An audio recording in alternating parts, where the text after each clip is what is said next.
Next 9 news में आपका बहुत बहुत स्वागत है। मैं हूं आपके साथ अबरारुल हक रहमानी।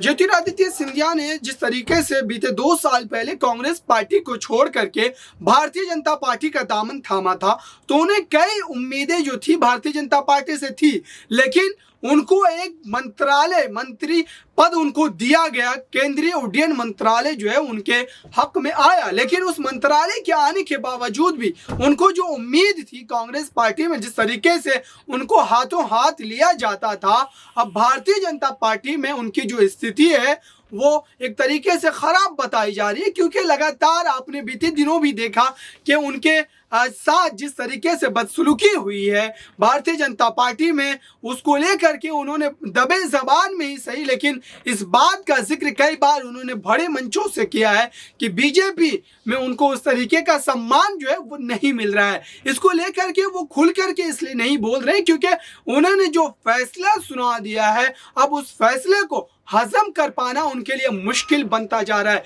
क्योंकि कांग्रेस पार्टी में अगर वो लौटते हैं तो फिर कांग्रेस पार्टी भी उनको फिर से वही सम्मान, वही पद लौटाने के काबिल नजर नहीं आती। क्योंकि बहुत सारे ऐसे लीडर हैं जिनको ज्योतिरादित्य सिंधिया के जाने के बाद एक बड़ा झटका लगा था, और अगर कांग्रेस पार्टी उनको फिर से वापस लेने के बारे में सोचती भी है तो वो कार्यकर्ताओं का जो एक तरीके से विरोध वो झेलना पड़ सकता है कांग्रेस पार्टी को। लेकिन भारतीय जनता पार्टी की अगर बात करूं मैं, यहाँ पर ज्योतिरादित्य सिंधिया के शामिल होने के बावजूद भी बीजेपी उनको उस तरीके से सम्मान नहीं दे रही है, और आखिरकार देगी भी कैसे।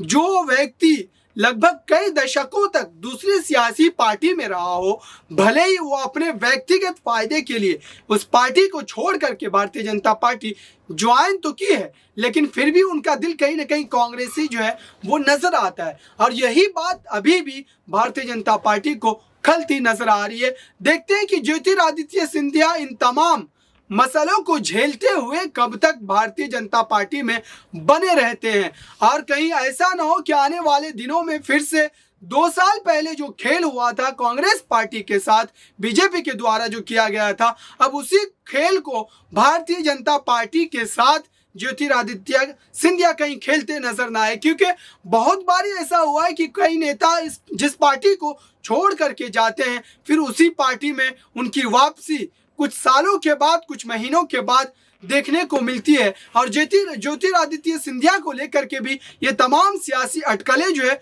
वो लगाई जा रही है। फिलहाल देखते हैं कि सिंधिया का अगला कदम कांग्रेस पार्टी में आने को लेकर के क्या होता है, और भारतीय जनता पार्टी में जो उनके साथ लगातार उनका अपमान किया जा रहा है उसको लेकर के वो कब खुल करके तमाम बातें मीडिया के द्वारा साझा करते हैं। फिलहाल इस रिपोर्ट में इतना ही। देखते रहिए ताज़ा तरीन खबरों के लिए नेक्स्ट 9 न्यूज़ को। धन्यवाद।